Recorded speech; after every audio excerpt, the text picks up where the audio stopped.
Yang mana dalam asuransi ini terdapat untuk pembayaran yang gagal bayar. Ternyata OJK sekarang. Assalamualaikum warahmatullahi wabarakatuh. Apa kabar teman-teman semuanya? Semoga semua dalam keadaan sehat walafiat ya. Diberikan kesehatan kelancaran pada hari ini. Yang sudah sekolah lagi, anak-anak sekolah, orang tua yang sudah mulai bekerja, selamat menjalankan aktivitas kalian. Sehat selalu dan jangan lupa jaga kesehatan. Oke teman-teman, kali ini saya akan membahas tentang alhamdulillah OJK akhirnya merancang undang-undang khusus untuk hapus tagih utang macet. Wow, seperti apa ini? Kita akan bahas secara tuntas. Tapi sebelumnya saya harapkan kalian semuanya sudah subscribe channel ini agar channel ini terus berkembang dan dapat memberikan informasi terbaik buat kalian yang galbay. Oke teman-teman, ini dia buat kalian.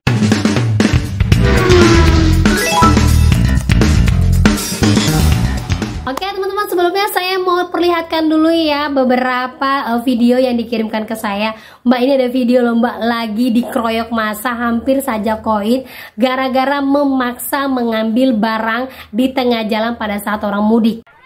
3 pria diduga debt collector nyaris di massa warga di Grobogan. Peristiwa tersebut terjadi lantaran mereka diduga melakukan penarikan paksa sebuah mobil Honda Brio di Jalan Purwodadi, Solo, Desa Keranggan Harjo. Mulanya ada seorang pria pemilik mobil teriak minta tolong karena mobilnya diambil orang yang diduga sebagai debt collector. Aksi itu pun sempat ricuh dan para penarik mobil nyaris diamuk massa. Beruntung polisi cepat datang dan langsung mengamankan semua pihak ke Polres Grobogan. Nah, terlihat teman-teman ya, semua massa melindungi mereka yang diserang debt collector. Nah itu dia teman-teman ya, sebenarnya ini tidak ada kaitannya dengan pinjol, tapi saya yakin dari model yang seperti ini, kalau seandainya terjadi hal-hal yang pengeroyokan di tengah jalan atau apapun yang terjadi pada diri kita, ingat, saya yakin pasti akan banyak massa yang membela kita. Jangan pernah takut, segala tindakan yang seperti ini pasti ada konsekuensinya, dan saya yakin dari DC yang melakukan hal seperti ini pasti membuat mereka trauma. Karena apa? Ternyata beberapa informasi belakangan ini, setelah saya informasikan bahwa lebaran pasti akan banyak DC yang turun ke lapangan, ada seorang teman yang menginformasikan bahwa dia didatangin oleh seorang DC yang ternyata DC-nya masih muda dan rata-rata sopan. Info dong, masa saya datangin DC dari Infoji masih muda, dia tahu tagihan saya, berapa kerja saya kerja di mana, nama lengkap saya. Tapi muka DC-nya nggak meyakinkan kalau dia DC. Dia sopan sih, datangnya ngomong baik-baik ke saya, suruh lunasin pinjaman saya. Dia bener DC apa dari pihak ketiga ya kira-kira.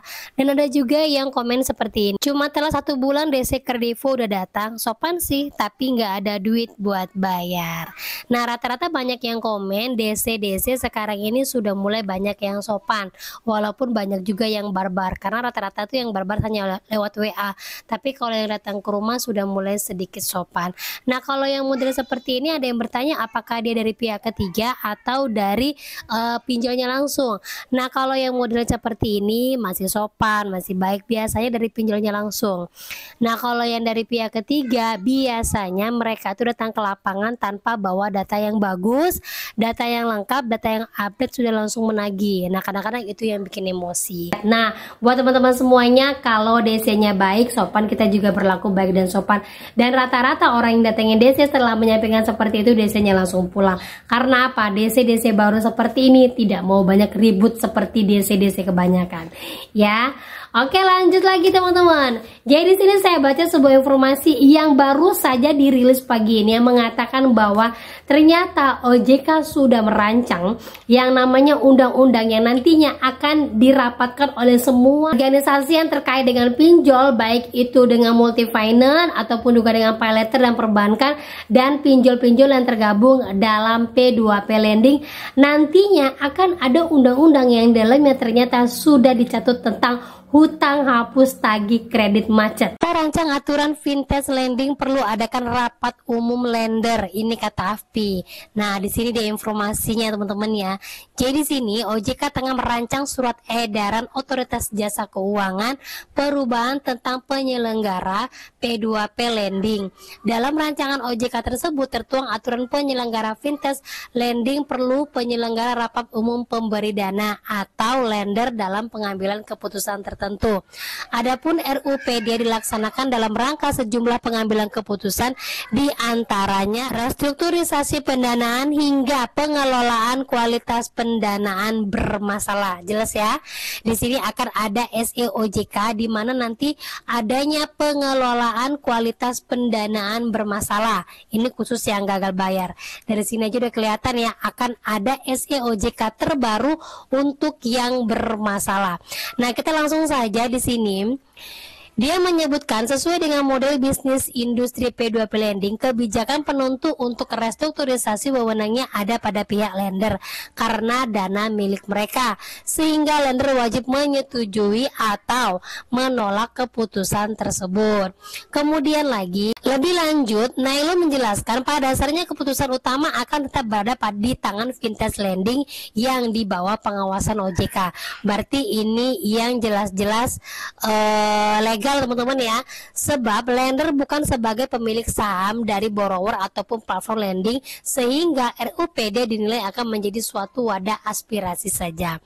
Meski dana didapat dari lender, Nailul berpendapat kemungkinan lender hanya akan dapat dilibatkan dalam hal persetujuan saja, semisal mengenai keputusan restrukturisasi, pembiayaan karena gagal bayar atau hapus tagih.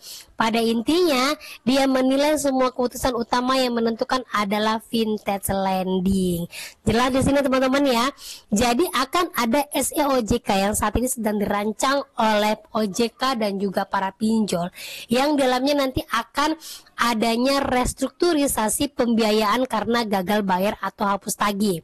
Jadi jelas kemungkinan besar semua hutang-hutang orang yang gagal bayar akan masuk dalam SEOJK ini, dan mudah-mudahan saja semua hutang-hutang lama yang saat ini masih ditagih akan ada keputusan untuk dihapus tagihkan. Ya, mudah-mudahan ini secepat realisasi. Dan sebagai informasi lagi, dalam rancangan SEOJK itu tercantum penjelasan bahwa penyelenggara vintage lending perlu menyusun pedoman rapat umum pemberi dana. Pedoman penyelenggara RUPD paling sedikit memuat tata cara pelaksanaan, mekanisme, dan panduan rapat umum pemberi dana yang dilakukan oleh vintage lending. Jelas ya, di sini ada tata cara khusus untuk penagihan hutang-hutang yang bermasalah dan penyelesaian hutang, termasuk juga dengan hutang hapus tagih. Nah, mudah-mudahan teman-teman ya, saya sangat menunggu SEOJK ini, dan saya akan update lagi jika rancangannya sudah selesai dan siap untuk dipublikasikan kepada kita semuanya. Gitu ya. Nah, seperti itu informasinya teman-teman ya. Alhamdulillah sekali sudah sering saya informasikan kepada kalian. Kalau seandainya memang hutang itu sudah tidak sanggup lagi kalian bayarkan, jangan lanjutkan bayar. Karena apa? Selain adanya asuransi yang sekarang sedang digadang-gadang oleh OJK, yang mana dalam asuransi ini terdapat untuk pembayaran yang gagal bayar, ternyata OJK sekarang juga sudah merancang yang nantinya mereka akan merapatkan semua informasi tentang hapus tagih, tentang pembayaran oleh lender, tentang gugatan oleh lender terhadap pinjol, yang mana nanti ini dituang dalam surat edaran.